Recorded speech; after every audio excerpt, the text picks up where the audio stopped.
سبحانك اللهم لا علم لنا إلا ما علمتنا إنك أنت العليم الحكيم اللهم علمنا ما ينفعنا وزدنا علما.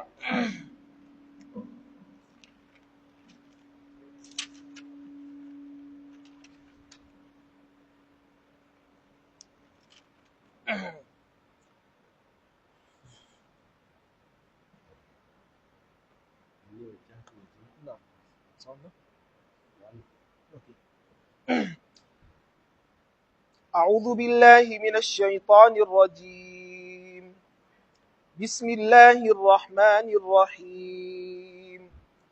إني وجهت وجهي للذي فطر السماوات والأرض حنيفا وما أنا من المشركين. أعوذ بالله السميع العليم من الشيطان الرجيم من همزه ونفثه ونفخه. بسم الله الرحمن الرحيم والصلاة والسلام على أشرف الأنبياء والمرسلين نبينا محمد وعلى آله وصحبه أجمعين. a cikin karatunmu na yau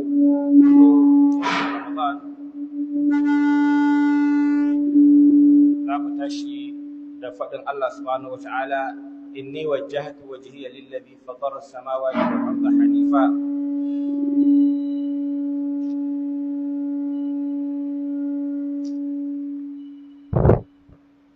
إني وجهت وجهي للذي فطر السماوات والأرض حنيفا وما أنا من المشركين.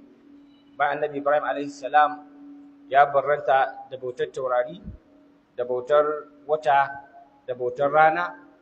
to duk ya kuma yi mutanensa bayani cewa waɗannan abun bai kamata abota musu ba saboda suna faduwa, wata yana bata, tauraro yana bata, rana tana faduwa a daina ganinta, to bai halatta su zama abin da za a abota musu ba tunda suna bata. To sai ki cewa inni wajjahtu wajhiya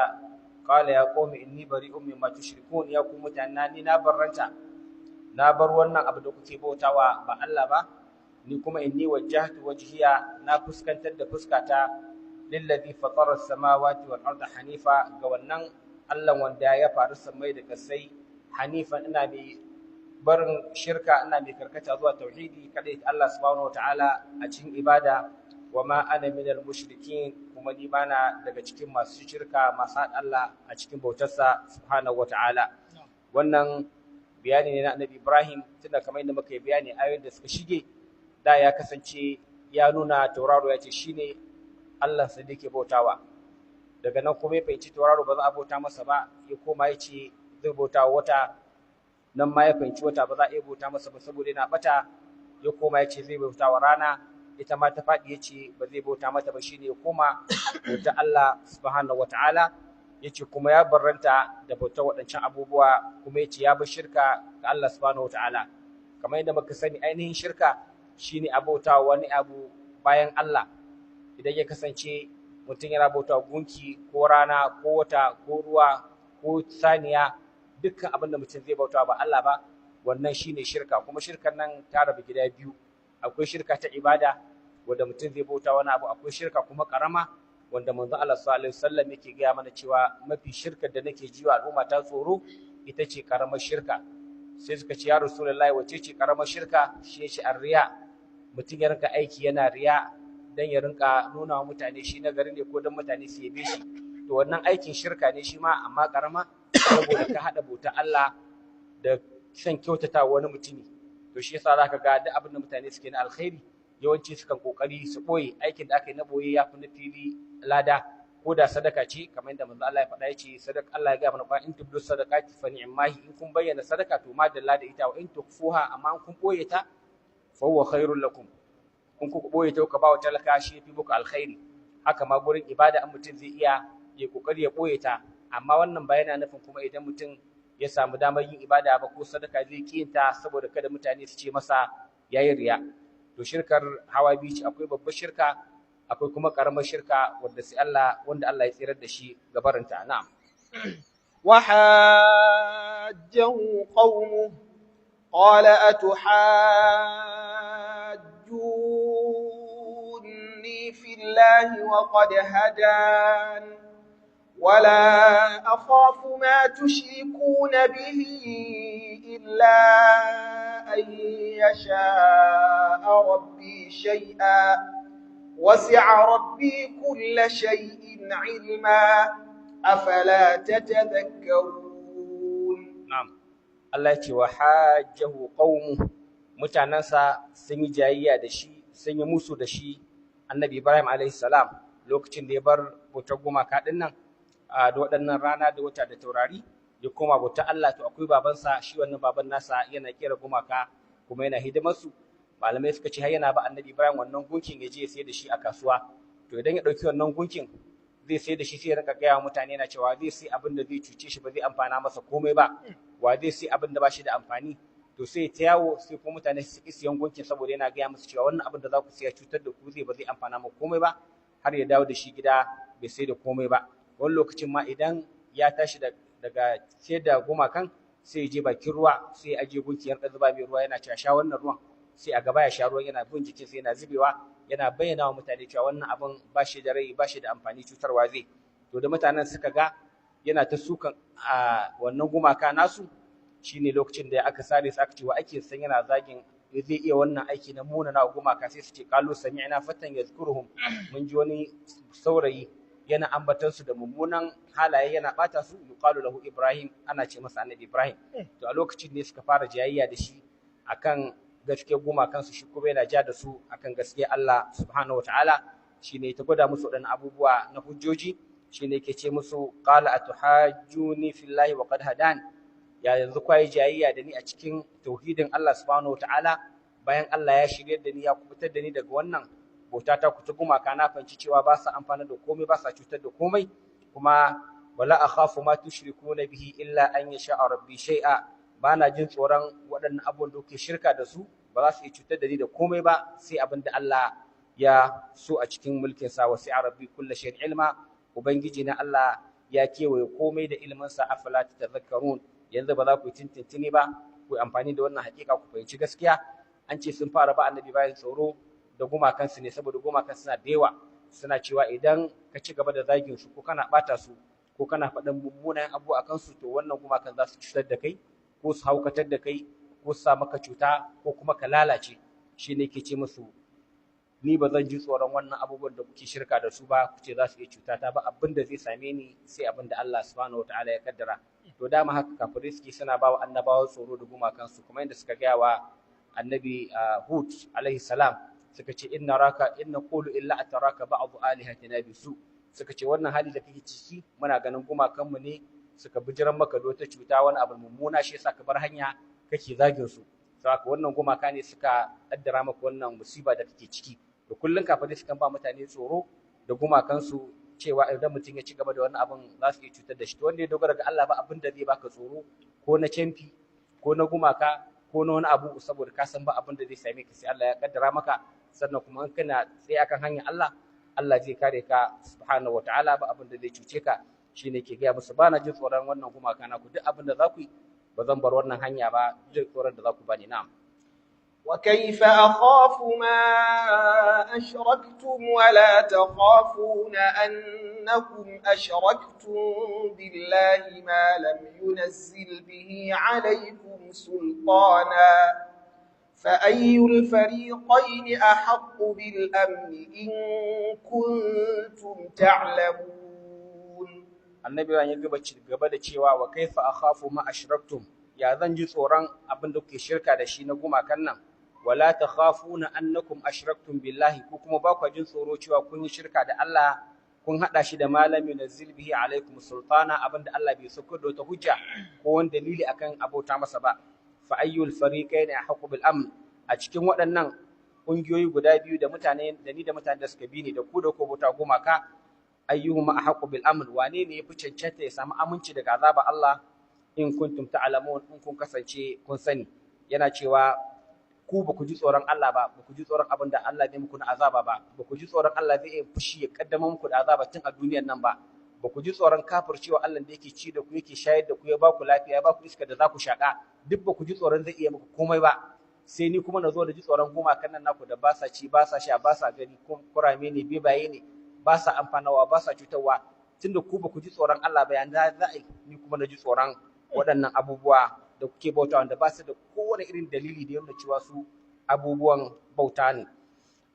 ana so lalle mutum idan imaninsa ya kai mutuƙa a cikin abin da ake gudu. Shirka hawa uku ce. Akwai shirka ta farko wadda ita ce haɗa Allah da wani abu a cikin bauta ko a cikin addu'a. Ka roki Allah ka roki mutum abinda ba wanda yake barawa sai Allah, kamar na haihuwa ko na lafiya ko abinda ba wanda yake iko shi, ko ka bauta mutum kai mai sujada ko ruku'i. To na farko kenan. Shirka ta biyu ita ce wadda muka faɗa ta riya, ya kasance kana yin aiki don mutane su gani ba don Allah zalla kake yin sa ba. To wannan ka haɗa Allah da wani a cikin aikinka, rabi na Allah rabi na wani, to Allah kuma baya karɓa wannan aikin da aka haɗa shi da wani. Sai karamar shirka wadda ba kowa bane ke tsira da ita, sai annabawa da manyan wanda Allah ya zaba. Shine ka daina jin tsoron kowa, ka daina ƙaunar kowa sai Allah subhanahu wataala. Kada ka taɓa san akwai wanda isa ya cuce ka ji tsoron sa, ko akwai wanda zai iya amfana ka amfane shi, ka yi raja'in sa, kamar da Allah yake gaya mana alladhina yuballighuna risalati llahi wa yakhshawnahu wa la yakhshawna ahadan illa Allah. Annabawa su ne wanda suke isar da sakon Allah, kuma Allah kaɗai suke suke jin tsoron sa, ba sa shayin kowa, ba sa tsoron kowa sai Allah subhanahu wataala. Akwai darajar da bawa zai kai na imani da ikhlasi da yaqini, ya kasance baya jin tsoron kowa sai Allah. Ko bindiga ce a hannun mutum ba za ka ji tsoron sa ba, kuma ba za ka kaunaci wani zai iya maka wani abu ba sai Allah subhanahu wataala. Har kauna ma baka kaunar wani ya maka abu sai Allah. Ana bada labarin wani mutumi ya shiga cikin damuwa ta matarsa ce za ta haihu, za a yi mata operation asibiti, ba shi da yanda zai yi. Shi ne shiga wani masallaci yake ta addu'a, yake ta kiran Allah, yake ta kuka. To sai wani mutum ya zo shigewa, ya ji wannan mutum yana ta kuka yana addu'a. Sai shiga gurin wannan mutumin, sai ya tambaye shi halin da yake ciki, sai ya gaya masa, ya ce addu'a yake, kaji damuwar da take damuna. To wannan mutum yana da hali wanda ya shigo, sai ce nawa ne kuɗin, ya gaya masa kuɗin, ya ɗauki kuɗin gabaki ɗaya ya bashi. To mutum ya gode masa, ya sami albarka, ya ci gaba da addu'a sa. Sai mutum ya ce to ga lamba ta zan baka, idan ka ƙara samun irin wannan matsala ka kirawo ni, in Allah ya zan kokari ne taimaka maka, tunda na fahimci kana cikin damuwa kuma baka da halin larurorinka ne yau da kullum. Sai wannan mai addu'a yake ce masa ai bana buƙatar lambaka, ai inda na je ne addu'a aka turo ka, nan zan ƙara komawa. Allah yana da irin ka sufi guda 1000. Saka bana buƙatar lambaka, bana buƙatar komai. Na dai gode wannan abin da kai min, amma ni bana buƙatar lambaka. Inda na zo na anan gun aka turo ka, to akwai irin ka sun fi miliyan. Saka duk lokacin da buƙata ta zo nan zan dawo, kuma Allah zai turo mu irin ka. To saboda haka akwai wanda ba sa jin tsoron kowa da komai, ba sa ƙaunar kowa da komai sai Allah subhanahu wataala. Sun tsaya masa, kamar wata addu'a da ake yi Allahumma inni akhafu minka wa akhafu mimman yakhafu minka wa akhafu mimman la yakhafu minka. Allah ina jin tsoron ka, ina jin tsoron wanda yake jin tsoron ka, ina jin tsoron wanda baya jin tsoron ka. Saboda wanda baya jin tsoron Allah zai iya cutar da kai, ba shi da imani. Wanda kuma yake jin tsoron Allah dole ka ji tsoron sa, zai yin addu'a Allah ya wani abu ya fada maka. Allah kuma ina jin tsoron ka. To akwai wani bawan Allah da ake karanta wannan addu'a gurin sa, in aka ce Allah ina jin tsoron ka, yace ina jin tsoron ka Allah. Ina jin tsoron wanda yake jin tsoron ka, yace Allah ina jin tsoron wanda yake tsoron ka dan ya rike ka. Idan aka zo na uku aka ce Allah ina jin tsoron wanda baya jin tsoron ka, sai yace wallahi ni ba na jin tsoron wanda baya jin tsoron Allah. Saboda in dai ka rike Allah, wanda baya tsoron Allah ba zai iya cutar da kai ba. Wallan yaj'al Allahu lil kafirina 'ala al mu'minina sabila. Allah ba zai taba bada dama ga kafirai su nasara akan wanda suke mu'mine ba. To shi baya jin tsoron wanda ma baya jin tsoron Allah, saboda ya san ba abin da ya isa ya masa in yana rike da Allah. Kuma sannan in dai ka rike Allah, Allah zai kare ka, tunda Allah ya faɗa cikin hadisi cewa wanda ya zama bawa na, in ya nemi tsari na zan tsare shi, idan ya taimako na zan taimake shi. To shi da ke cewa fa ayyul fariqaini ahqqu bil amni, da ni da na rike Allah na dogara da shi kuma nake kan hanyarsa, da ku kuma da ku rike gumaka wanda ba sa ji ba sa gani, wane ne kamata ya samu aminci a duniya da lahira? In kuntum ta'lamun, in kun kasance kun sani, kun san gaskiya, kun san hakikanin lamari, wanda ya riki Allah shine ki da aminci. Na'am. الذين آمنوا ولم يلبسوا إيمانهم بظلم أولئك لهم الأمن وهم مهتدون. الذين آمنوا waɗannan da suka yi imani walam yalbisu imanahum bi zulmin, basu kuma cakuɗa ko basu gaure imaninsu ba da zalunci, ulaika lahumul amnu, wannan su suke da aminci a duniya da lahira, wa hum muhtadun, kuma su ne shiryayyu. An ce wannan ayar Allah ne faɗe ta da yamma, yana bada amsar abinda Annabi Ibrahim ya tambaya, cewa da ni da kowa yake da aminci. Sai Allah ce wanda suke da aminci su ne wanda suka yi imani ko basu gaure imaninsu da zalunci ba, su ne kuma shiryayyu. An ce wannan ayar lokacin da ta sauka, sabon manzon Allah sallallahu alaihi wasallam sun shiga damuwa sosai, saboda abin da Allah yake faɗa cewa ba wanda zai tsira sai wanda ya imani da Allah kuma bai gaure imaninsa da kowane irin zalunci ba. Sai sabon manzo Allah suka ce ya Rasulullahi, yanzu an ce sai wanda ya imani kuma bai zalunci ba, yanzu a cikin mu waye baya zalunta kansa ko baya zalunta wanda daga ciki? Yanzu kenan duk mu bamu da aminci tunda da wuya ka dauki mutum ka ce bai zalunci kansa ba ko kuma bai taba zalunta kowa, babu ma wannan mutumin. Sai manzo Allah sallallahu alaihi wasallam yake ce musu ai ba ku fahimci abin da Allah yake nufi ba. Abin da Allah yake nufi ba su cakuɗa imaninsu da zalunci ba, Allah yana nufin ba su cakuɗa zalunci imaninsu da shirka ba. Sai manzo Allah ya kawo su ta aya ta Qur'ani labarin Annabi Luqman inda yake cewa inna shirka la zulmun azim, hakika shirka shine babban zalunci. Yace abin da Allah yake nufi da zalunci a nan gurin shine shirka. To kaga manzo Allah ya fassara Qur'ani da Qur'ani, to dama yana ɗaya daga cikin inda ake fassara Qur'ani shine a ɗauko ta aya sai a ɗauko wata aya wadda ta fassara ta, kuma sai fassarar manzo Allah sallallahu alaihi wasallam ga Qur'ani. Anan ne ake jan hankali ga masu sauraron mutanen wanda suke cewa ba su yarda da hadisin manzo Allah sallallahu alaihi wasallam. Kaga sahabban na manzo Allah larabawa ne kuma suka karanta Qur'ani, suna jin larabci, harshen su ne kuma a gaban su aka saukar da shi, amma ba su fahimce shi daidai ba sai da suka koma gurin manzo Allah sallallahu alaihi wasallam suke cewa ya Rasulullahi wannan ayar ba mu gane ta ba. Sai manzo Allah ya ce ai ba ku gane ta ba, duk da ku larabawa ne kuma kuna tare da ni a gaban ku aka saukar da ayar, ba ku gane abin da take nufi ba sai da manzo Allah ya musu bayani. Kaga wanda yake cewa zai riki Qur'ani zalla ba ruwansa da sunna, to wannan ya bar hanya ya bata. Saboda larabawa ma sabon manzo Allah ba sa gane Qur'ani sai sun koma wurin manzo Allah. Kuma Allah ya gaya mana a cikin Qur'ani cewa wa anzalna ilayka dhikra litubayyana lin-nasi, cewa mun saukan maka da Qur'ani ya Rasulullahi dan kai wa mutane bayanin abin da muke nufi a ciki. Saka ba wanda zai bayanin Qur'ani dalla dalla a gane abin da ake ciki sai manzo Allah sallallahu alaihi wasallam. Allah ne ya faɗa, to duk wanda ya ce baka ba ruwansa da hadisi ka kawo masa wannan ayar. Allah ya ce wa anzalna ilayka dhikra, mun sauko maka da Qur'ani litubayyana lin-nasi, ka bayyana wa mutane ma nuzila ilaihim, abin da muka sauka musu, wala allahum yatafakkarun, ko sai tunani. Saka Allah ya ga mana ba wanda ya fahimci Qur'ani, ba wanda zai iya fassara shi dalla dalla sai manzo Allah sallallahu alaihi wasallam. Sannan ga aya ta uku da inda Allah yake cewa fa idza qara'na fattabi' qur'ana thumma inna alaina bayana. Lokacin da ake manzo Allah wahayi, saboda kada ya manta manzo Allah yana bin karatun Qur'ani yana bi, sai Allah ya ce in ana kanta maka Qur'ani kai shiru, dan manzo Allah yana jin tsoron kada ya manta abin da ake karanta masa, shi sai yake maimaitawa. Sai Allah ya ce kai shiru, inna alaina jam'ahu wa qur'ana, mu za mu tara maka shi kuma mu za mu haddatar da shi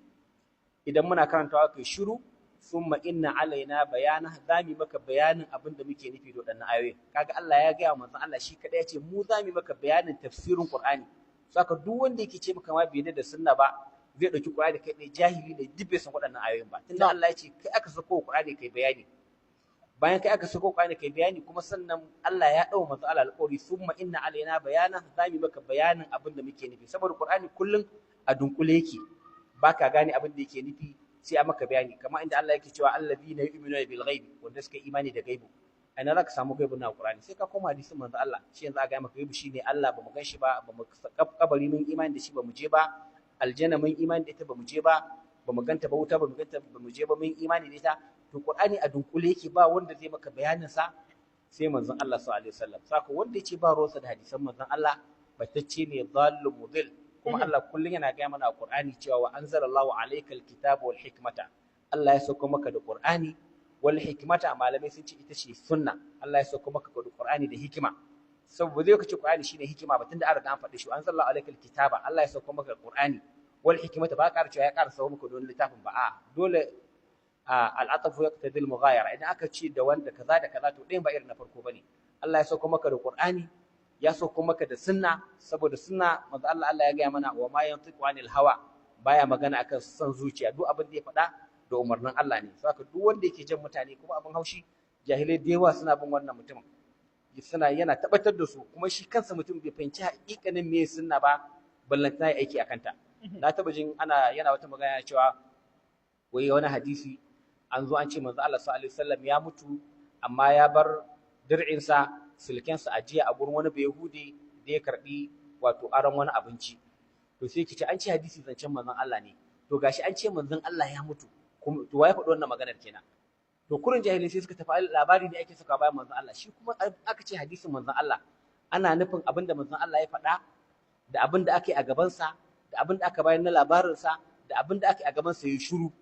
Ko zuwa kai abu a gaban manzon Allah yi shiru bai magana ba, to abin ya zama hadisi, saboda manzon Allah ya tabbatar da abin ba kuskure bane ba. Dan da kuskure ne ba zai shiru ba. manzo Allah baya ganin kuskure ya bashi idan aka zo aka bada labarin manzo Allah wani sahabi ya ce manzon Allah yayi kaza shi ma ya zama hadisi saboda a cikin wannan abin da ya faɗa akwai karatu a ciki sahabi zai ga maka na kawo manzo Allah ruwa ya alula ya wanke hannunsa ya shafa kansa kaga an koyi alula a nan gurin ko matan manzo Allah ta ga maka sallallahu alaihi wasallam manzo Allah ya shiga wanka ga inda yake wankan sa na janaba kaga labarin manzo Allah take bayar shi ma ya zama hadisi ba lalle sai abin da manzo Allah ya faɗa kadai hadisi ba har abin da aka faɗa na labarin sa da abin da aka yi a gaban sa yi shiru ko abin da aka bayar na yanda yake aiki da yanda yake cin abinci na yanda yake yin bacci har baccin manzo Allah sabai sun rawaito kaga yana bacci ai ba shi faɗa ba hadisi ummu sulaim cewa manzo Allah ya zo gidanta yayi bacci har yayi gumi har ta zo tana kaɗa gumunsa tana saka a cikin kwalba aka ce me kike da shi tace idan muka saka gumunsa a cikin kwalba turaren yana ƙara ƙanshi to kaga wannan hadisi ne ba manzo Allah bane ya faɗa to saka su san ba su fahimci me hadisin ba ma rabbaka hakimun alim Allah ya ce wa tilka hujjatuna waɗannan su ne hujjojinmu da muka bawa annabi Ibrahim afsa mutanensa yayin rinjaye da su Allah ya ba mu labarai da yawa na annabi Ibrahim da yayi mujahidi yayi jayayya da waɗannan mutanen ya bayyana musu gaskiya suka fahimta na farko yana da hikima cikin wato fahimtar da mutane abin da su amfani da hankali da shi misali kisarsa ta farko da Namrud lokacin da Namrud ya zuci shi Allah ne sai annabi Ibrahim ya ce masa Allah shi yake rayawa yake kashewa kai kana rayawa kana kashewa sai Namrud ya ce ni ma ina rayawa ina kashewa sai aka kawo mutum biyu sai ce ɗaya kai tafi na raya ka ya kashe ɗaya ce kuma na kashe wannan sai annabi Ibrahim ya ce to shikenan idan ka ce haka Allah yana fito da rana ta gabas kai ka fito da ita da yamma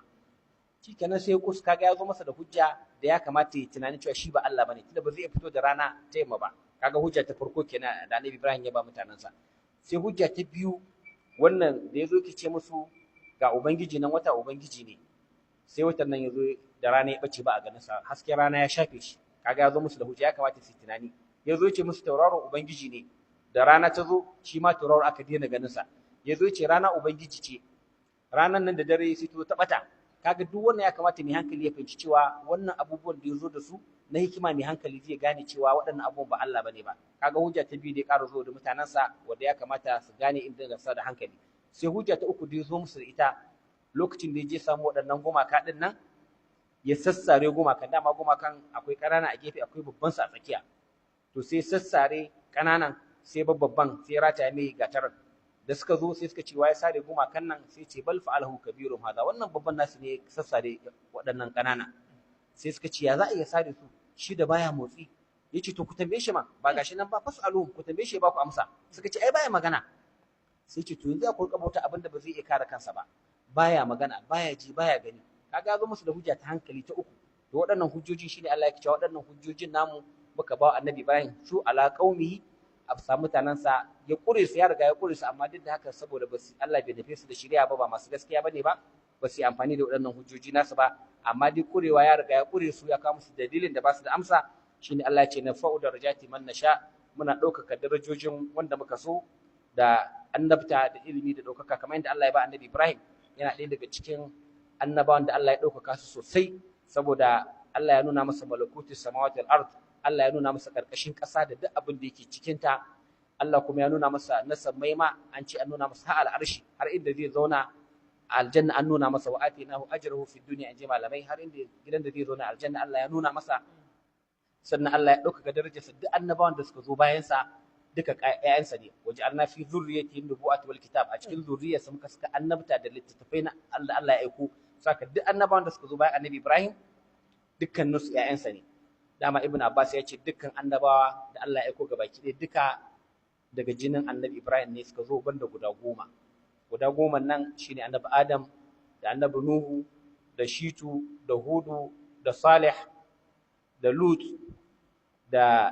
shi kansa Ibrahim din ba Yahudi bane ba da Isma'il da Ishaq da annabi Muhammad sallallahu alaihi wasallam waɗannan annaban guda 10 su ne kurin ba bani Isra'il ba amma duka wanda suka zo waɗannan bani Isra'ila ne ɗayan annabi Ibrahim ne daga kan annabi Yaqub kenan shine Isra'ila annabi Yaqub yana da suna guda biyu ana ce mai Yaqub ana ce mai Isra'il to saboda duka annabawan nan da suka zo inda Allah ya faɗe su ayoyin da zamu karanta nan gaba duka daga jinin annabi Ibrahim ne saboda ɗaukakar da Allah ya masa narfa'u darajati man nasha ko narfa'u darajatin man nasha mana ɗaukaka darajojin wanda muka so kamar yadda Allah ya ɗaukaka darajar annabi Ibrahim a cikin annabawa Allah ya mai da shi khalilullah ya zama shine badadin Allah ko manzon Allah ya faɗa ya ce ranar alkiyama idan aka tashi kowa bai tashi babu riga a babu kaya ba kaciya ba takalmi kowa kamar dabba buhuman ba wanda yake da kokobo yace in aka tashi tsirara din nan wanda za a fara sawa riga shine annabi Ibrahim to kaga Allah ya ɗaukaka darajojinsa a duniya ya ɗaukaka darajarsa a lahira na'am wa wahabna lahu ishaqa wa ya'qub kullan hadaina wa nuhan hadaina min qabl ومن ذريته داود وسليمان وأيوب ويوسف وموسى وهارون وكذلك نجزي المحسنين الله يجي وهبنا له إسحاق ويعقوب مكباشي النبي إسحاق shi kuma annabi Ishaq muka bashi annabi Yaqub saboda shi annabi Ibrahim ya haifa annabi Ishaq shi kuma annabi Ishaq ya haifa annabi Yaqub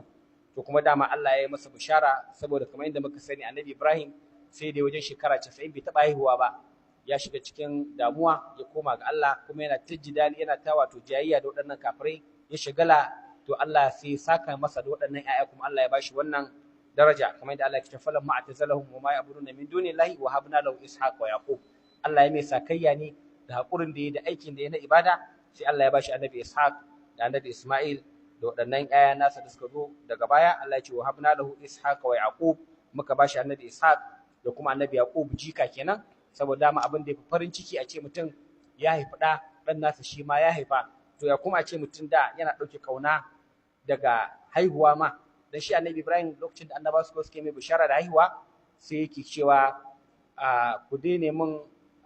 wa la tujid alu na shubaka bi gulamin qala abashirtumuni ala amma sani al-kibaru fa bima tubashirun ya za ku zo ku rika min bishara ku ce zan haihu bayan wajen kusan shekara 100 ya za a na haihu kuma ga matata umrati aqil mata bakrira ce ba ta haihuwa sai suka ce ai bishara ce da Allah to da kuma yazo ya haihu ma a gaban idansa Allah ya bashi jika kaga wannan cikar ni'ima kenan da kai kana son ba za ka haihu ba to sai ga shi ka haihu har ma ka samu jika Allah ya ce kullan hadaina duka mun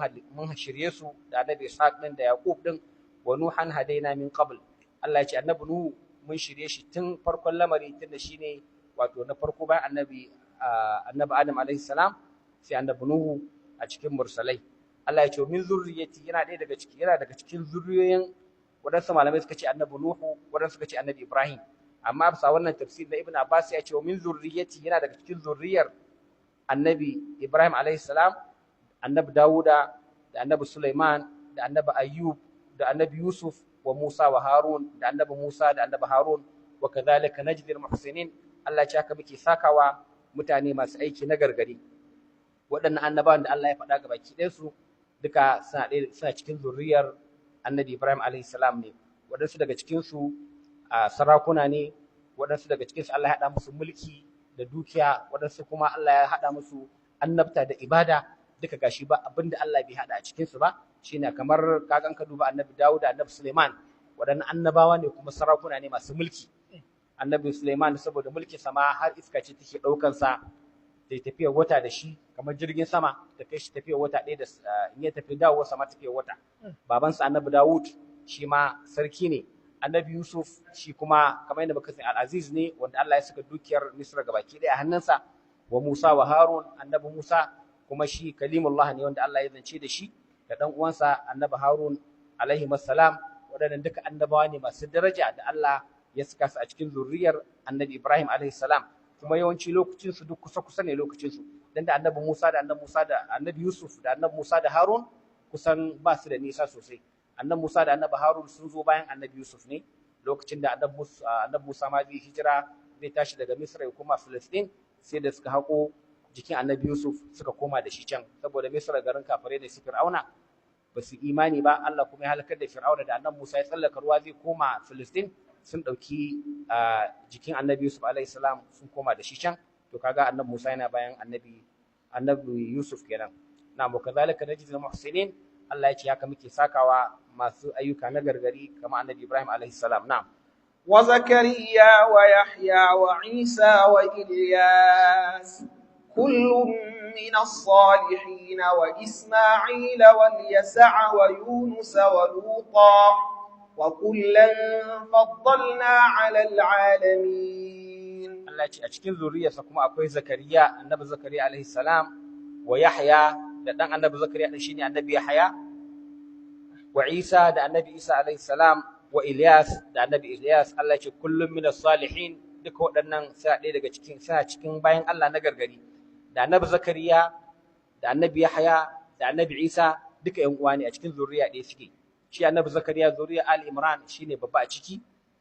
to kuma annabi Yahya ɗansa ne, kuma annabi Isa shi ma ɗan uwansa ne, duka a lokaci guda suke rayuwa. Da annabi Zakariya da annabi Yahya da annabi Isa alaihi salam su ne zuriyar Ali Imran, kuma wannan zuriya ce wadda Allah ya fifita su. Inna Allah safa Adama wa Nuhan wa ala Ibrahim wa ala Imran ala alamin. Wannan zuriya Allah ya daga darajar su, kuma ya kasance annabawa ne manya, kuma annabawa ne masu sana'a. Manzo Allah yana gaya mana kana Zakariya wa Najjaran, annabi Zakariya ya kasance kafinta, aikin katako suke. Annabi Yahya shi ma aikin katako yake, annabi Isa shi ma aikin katako yake, duka suna da sana'a waɗannan annabawan a cikin hadisi inda ya bayyana. Saboda haka yana da kyau mutum ya kasance kai ma ka kama sana'a, tunda annabawan Allah ma ba sa zama sai suna da sana'a. To kuma sana'ar da suke mai daraja, manzo Allah ya ce abinda dan adam zai ci kai bakinsa ba abinda mutum zai ci kamar aikin hannunsa. So haka annabawan nan duka masu sana'a ne, musamman wannan zuriya ta annabi Zakariya da ɗansa annabi Yahya da annabi Isa lokacin su guda, kuma dukkan su kafintoci ne. Wa Ilyas da annabi Ilyas shi ba cikin wannan zuriya, amma shi ma yana cikin zuriyar annabi Ibrahim alaihi salam. Anan ne malamai suke magana cewa gashi an shigar da annabi Isa cikin zuriyar annabi Ibrahim, shi kuma bai haɗu da shi ta wajen uba ba, sai ta wajen uwa, tunda annabi Isa ba shi da uba kamar yadda muka sani a musulunci. Allah ne ya sa mala'ika Jibril ya busa a cikin sayyidatina Maryam ta ɗauki ciki da shi. To ya akai kuma ya zama a cikin zuriyar annabi Ibrahim, kenan ƴaƴan mata su ma suna ɗaya daga cikin zuriyar mutum. To bisa al'adar Larabawa, idan aka mace ta haifi ɗa ba a irga shi a cikin ƴaƴa, dan a musulunci ma ɗan mace baya gado, amma ɗan ɗa jika na wajen namiji zai gado, amma jika na wajen mace ba zai gado ba. To saboda haka suka ce me yasa Allah ya shigar da shi a cikin zuriyar annabi Ibrahim bayan shi ba shi da uba, ba ta uba suka haɗu da shi ba. To shi ne suka ce an shigar da shi ne a cikin zurriya. Idan aka ce zurriya, to da ƴaƴan maza da ƴaƴan mata sun shiga, amma aka ce ƴaƴa na tsotso ba wanda yake shiga sai ƴaƴa na wajen ƴaƴan maza, kamar yadda Laraba suke faɗa banuna banu abna'ina wa banatuna banuhun abna'ur rijalil ajanib wal aba'id. Suka cewa ƴaƴanmu su ne ƴaƴan da muka haifa da wanda ƴaƴanmu maza suka haifa, amma ƴaƴan da ƴaƴanmu mata suka haifa waɗannan ba ƴaƴanmu bane, ƴaƴan waɗansu mutane ne. So haka ba sa irga ƴaƴan mata a zuwan ƴaƴan su sai ƴaƴan maza. To dan su malamai suka ce wannan zance shi ma ba haka yake ba, saboda manzo Allah sallallahu alaihi wasallam zuriyarsa gabaki ɗaya ta haɗu ne ta kanna na Fatima, tunda a cikin ƴaƴan manzo Allah ba wanda ya bar zuriya wadda ta yaɗu sai Hassan da Hussein da Muhsin, a duka kuma waɗannan ƴaƴan na Fatima ne. Kuma manzo Allah yana cewa da Hassan innabni hada, wannan dan nawa sayyidin shugaba ne. Saboda haka kaga manzo Allah zuriyarsa gabaki ɗaya ta yaɗu ne ta karkashin na Fatima ta kan mace. To anan ne ake jan hankalin mutane waɗanda ba sa son haihuwar ƴaƴa mata. Ƴaƴa mata Allah ya sa albarka, sa da albarka mutuƙa da gaske, saboda in Allah ya baka ƴa mace guda ɗaya mai albarka, to za ta iya haifar maka wanda zai kasance ya ɗaga zuriyar gabaki ɗaya, ko da ƴaƴan haka ne. Kaga manzo Allah sallallahu alaihi wasallam zuriyarsa gabaki ɗaya ta kan mata ne. Shi kansa annabi Isa mace shi ta kashi duniya. Annabi Musa alaihi salam mace shi ta tsirar da shi lokacin da Fir'auna yake ta yanka mutane. Ai ita Asiya matar Fir'auna ita tace ka a yanka annabi Musa, wa qalat imra'atu fir'auna qurratu aynin li wa laka la taqtulu. Duk abun nan da annabi Musa a duniya mace ta tsirar da shi. To saka mata suna da matukar muhimmanci idan suka samu tarbiyya, suka samu ilimi, suka samu iyaye nagari, to saboda haka suna da matukar albarka. To kaga manzo Allah sallallahu alaihi wasallam ya ishe ka misali cewa zuriyarsa har yanzu akwai ta sharifai, amma duka cikan mace suka yadu, ita ce na Fatima alaiha salam. Saboda haka Allah yake cewa wa Isma'il wal Yasa kullum min as-salihin, duka cikin waɗannan na gargari ne bayan Allah ne salihai. Wa Isma'il, Allah ya ce ga annabi Isma'il shi ma yana cikin zuriyar annabi Ibrahim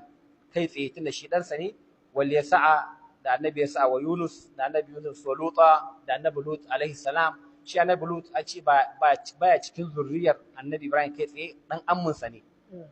Dan amminsa ne, saka ba cikin ƴaƴansa yake ba, amma yana cikin zuriyarsa, tunda Allah zuriya yake zance anan gurin, ba ƴaƴa yake zance ba. Saboda haka an saka annabi Lut, amma shi ba dan annabi Ibrahim ba, dan lokaci guda suke da annabi Ibrahim da annabi Lut, lokaci guda suke. Dan an da da su je su halakar da mutanen annabi Lut, sai da suka biyo ta unguwa annabi Ibrahim suke ce masa bayan sun mai bishara yace ina za ku je suka ce za mu je gidan ungarin annabi Lutu ne za mu halakar da su sai annabi Ibrahim yake ce musu qala inna fiha luta ya za ku je ku halakar da gari bayan akwai annabi Lutu a ciki sai suka ce lanunajjiyannahu ahlahu shi za mu tsirar da shi da iyalinsa illa mar'atahu sai matarsa ce wanda za a halakar da ita a ciki saboda annabi Ibrahim da annabi Lutu lokaci guda suka yi a rayuwa ba ɗansa bane ba amma ɗan amminsa ne ɗan uwansa ne amma Allah ya sa shi a cikin zuriyarsa saboda faɗin zuriya da kuma albarkacin annabi Ibrahim wanda kowa da kowa yake shiga ƙarƙashin sa na'am wa kullum faddalna ala alamin Allah ya ce duka waɗannan da muka faɗa mun fifita su akan alami zamanihim a samu mutanen da suka zo na lokacin su duk annabin da Allah ya faɗa nan gurin a lokacin da yake duniya ba wanda ya kai shi daraja Allah ya fifita shi akan kowa da kowa aka ce alami malamai sun ce banda alamin al'umma annabi Muhammad sallallahu alaihi wasallam so kan aka ce Allah ya fifita su akan talikai kaga Allah ai bai fifita su akan annabi Muhammad sallallahu alaihi wasallam al'umma su ba fifita ta ba akan al'umma annabi Muhammad to shi yasa malamai suke cewa Allah ya fifita su akan mutanen zamanin su na wannan lokacin banda yanzu na'am ومن آبائهم وذرياتهم وإخوانهم واجتبيناهم وهديناهم إلى صراط مستقيم Allah ya ce wa min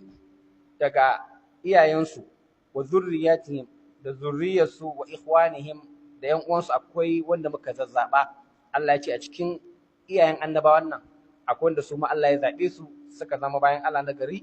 wa zurriyatihim a cikin zurriyarsu ma haka wa ikhwanihim daga cikin yan uwansu ma saboda ba duka bane ba suka zama nagari a lokacin da annabi bayan yin addu'a yake cewa qala inni ja'iluka lin-nasi imama Allah ya ce na saka ka zama shugaban al'umma gabaki daya sai ce qala wa min zurriyati yace Allah zurriyata ma kasa duka su zama shugabanni kamar inda na zama sai Allah ya ce qala la yanalu ahdi zalimin azzalimai ba za su samu wannan alƙawarin nawa ba a can kuma wata aya Allah yana cewa min zurriyatihi ma muhsinun wa zalimun li nafsihi mubin a cikin zurriyarsu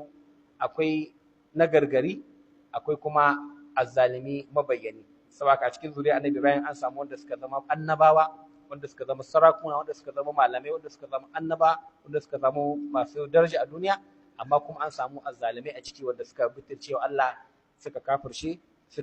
suka bata a duniya kamar yadda Allah ya faɗa a cikin zuriya akwai na gargari akwai kuma wanda suke azzalimai manya masu zalunci to shine Allah yake cewa min aba'ihim a cikin annabawan da aka faɗa daga cikin iyayensu akwai wanda suka bi wannan hanya ta shari'a wa zurriyatihim a cikin zurriyatu ikhwanihim da yan uwansu Allah ya ce wajtabainahum kuma mun zabe su waɗannan wahadainahum Allah ya ce ko mun shiryar da su ila siratin mustaqim zuwa hanya madaidaiciya a cikin shiryar wannan addini na Allah subhanahu wataala na'am ذلك هدى الله يهدي به من يشاء من عباده ولو أشركوا لحبط عنهم ما كانوا يعملون Allah ce zalika hudallah wancananka shiriya ce ta Allah ya hadi bihi man yasha'u min ibadi wanda Allah yake shiryar da wanda ya so da ita a cikin bayinsa Allah ya ce walau ashraku da sun yi shirka sun hada Allah da wani a cikin ibada la habita anhum ma kanu ya'malun da abin da suke aikatawa ya lalace gabaki daya wannan ayar tana bayani cewa shiriya Allah yana bada ita ne ga wanda ya so yudillu man yasha wa yahdi man yasha Allah yana batar da wanda ya so kuma ya shiryar da wanda ya so to idan kana neman shiryan Allah sai kai ta addu'a Allah ka shiryar da mu kullum manzo Allah yana addu'a Allahumma ya rabbas samawati sab ya rabb ubangijin sammai da kasai da malaika jibril da mika'il da israfil ka shiryar da ni izo abin da al'ummarka abin da halitta ka suke sabani a ciki Allah ka shiryar da ni kullum kai ta addu'a Allah ka sani a cikin wanda ka zaba ka shiryar da su a hanya madaidaiciya saboda shirya Allah ce yana bada ita ga duk wanda ya so idan kana buƙatar ta sai ka ƙara addu'a Allah ya ce walau ashraku da sun yi shirka ita wannan shirka ita ce hada Allah da wani a cikin ibada Allah ce da abin da suke aikatawa ya baci kamar yadda Allah yake gaya wa manzo Allah sallallahu alaihi wasallam cewa walaqad uhiya ilayka haqiqa an yi wahayi zuwa gare ku ila alladhina min qablik da annabawan da suke gaban ka su ma musu wahayi la in ashrakta cewa idan kai shirka la yahbatanna amaluk aikin ka zai baci wala takunanna min al-khasirin zaka zama daga cikin masu hasara wannan ayar an ce malamai sun ce Allah yana kamar tona ayani dan tsakuwa ta ji tsoro annabawa Allah ya san ba za su shirka ba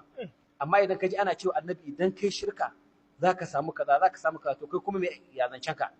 Allah ya san annabawa ba su shirya ba za su shirka ba ya shirye su ya sa su a hanya aikin su suke ya kawo su duniya ne ma dan su aikin sa to amma sai ka ji wannan annabi ana ce maka idan kai shirka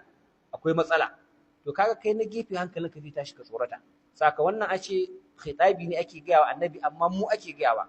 cewa idan ka ji an ce da annabi da in ashrakta walau ashraku da kun yi shirka, da sun yi shirka, idan kai shirka, ba annaban ake gaya ba, mu ake gayawa dan mu shiga hankalinmu. Idan annaba an musu wannan gargadin, an ce idan kuka yi shirka da Allah ba za a kyale ku ba, duk da yake Allah ya san ba za su yi ba, to ya kuma mu da baya. To kaga ya kamata hankalin mu ya tashi, mu san hadarin shirka, mu rike tauhidi, mu kadaita Allah subhanahu wataala da ibada kamar yadda waɗannan ayoyi suke nuna. Na'am. أولئك الذين آتيناهم الكتاب والحكم والنبوة فإن يكفر بها هؤلاء فقد وكلنا بها قوما ليسوا بها بكافرين. أولئك الذين آتيناهم الكتاب والحكم والنبوة. Allah ce waɗannan da muka faɗe su annabawan nan, atainahumul kitaba, su ne waɗanda muka ba su littattafai na shari'a. Waɗansu annabawan an ba su at-taura da linjila da zabura da sukufi Ibrahim. Allah ya saukar da littattafai da yawa ne saboda annabawan nan. Allah ya ce to mun ba su littattafai. Wannan kitab ismu jins ne, ana faɗan jinsin littattafai, ba littafi guda ɗaya yake nufi ba, jinsi ne littattafan da Allah ya ba su sai aka faɗe shi guda ɗaya, amma ana nufin littattafai da Allah ya ba su. Wal hukuma, da kuma wato sunna da Allah ya ba wa annabawa dinnan na hukunce-hukunce. Wal hukuma wan nubu'a, da kuma annabta da Allah subhanahu wataala ya ba su. Wannan duk falala ce da Allah ya ba waɗannan annabawan da aka faɗe su. Allah ya ce fa in yakfur biha haula, idan waɗannan kafiran na Makka suka kafirce da waɗannan ayoyi na Qur'ani da ake karantawa, Allah ya ce faqad wakkalna biha qauman laysu biha bikafirin. Allah ya ce mun wakilta waɗansu mutane wanda za su zo, wanda su kuma ba su kafircewa waɗannan Qur'ani da waɗannan ayoyi da ake faɗa ba. Saboda haka duk wannan annabawan da Allah ya faɗe su, kowanne akwai mabiyansa sun imani da shi kuma sun taho akan hanya. To amma ga kafiran Makka sun ki imani da wannan, shine Allah ya ce to koda kafiran Makka sun kafirce, kai koda mutanen duniya ma gabaki ɗaya sun kafirce, wa man kafara fa inna Allaha ghaniyun 'anil 'alamin. Wanda ya kafirce bai ba Allah ba, to Allah mawadaci ne gabaran talikai gabaki ɗaya. Idan an kira mutane zuwa ga Allah, kada ka ɗauka idan babu kai za a tsaya. Saboda in baka zo masallaci ba, mutane dubu suna nan suna jira za su zo. Idan baka fito sallah ba, mutane dubu suna nan suna jira za su fito. Duk abin da baka yi na ibada ba, kai ka cuci kanka, baka cuci Allah ba. Jirgin ƙasa ne, duk wanda ya shiga a tafi da shi, wanda ya zauna bai cuci jirgin ƙasa da komai ba. Saboda idan kaga Allah ya saka akan hanyarsa, kana ibada, kana istighfari, kana abin nan, kada ka ɗauka wata alfarma kake, kai ne kake kanka amfani. Baka amfana Allah da komai, kuma da zaka bari yanzu baka cuci kowa ba sai kanka, za a tafi a bakka ne, kai ne kake cin riba. Kamar jirgin ƙasa ne ko jirgin sama mai ɗaukar mutane dubunnai, dan mutum ɗaya ya ɗauka ya ci shi ba zai shiga ba, ko ya daina zuwa, ai ba za mu san babu shi ba. Saboda haka wani abu ne mai girma, jirgin ruwa ne na annabi Nuhu wanda yake ɗaukar mutanen duniya gabaki ɗaya. Wanda ya shiga ciki ya tsira, wanda bai shiga ba ya je ya halaka, ba ma wanda ya san wanda shi. Saboda haka hanyar Allah take, wanda ya kafirce mata, to akwai mutane dubata wanda za su shigo. In kun je da ake shiga addinin musulunci yanzu a wajen kasashen turai din nan, su America din nan, su Ingila da su Germany, mutane mutum shi kadai ya ɗau Qur'ani ya fara karantawa. Wani mutum ma ka ji shi kadai ya duba Qur'ani, ya duba kwamfuta, sai ga mutum ya musulunta da family ɗinsa gabaki ɗaya da zuriyarsa. Saka duk wanda Allah ya shirye shi zuwa kuma wani hanya, Allah ne ya sa shi a hanya. Allah ka samu ka datar da mu a siratal mustaqim. Na'am. أولئك الذين هدى الله فبهداه مقتده قل لا أسألكم عليه أجرا إن هو إلا ذكرى للعالمين. Allah ce ula'ika alladhina hada Allah, waɗannan mutane da baka faɗe su na annabawan nan, su ne wanda Allah ya shirye su. Fa bi hudahu muqtadi, ya rasulullahi kai koyi da wannan shari'a ta su. Qul la as'alukum alaihi ajra, ka gaya musu bana tambaye ku kowane irin lada akan wannan abin da ke koya maka na ayoyin Allah da musulunci da shari'ar nan, dan Allah nake bana neman lada. In huwa illa dhikra lil alamin, wannan Qur'ani ba komai bane ba face tunatarwa ga talikai. Wannan Allah yana bayanin shari'ar da yawa annabawan farko, cewa manzon Allah sallallahu alaihi wasallam Allah duk yana ga masa waɗannan abu ne dan shi ma ya koyi da su, ya ƙara dagewa kuma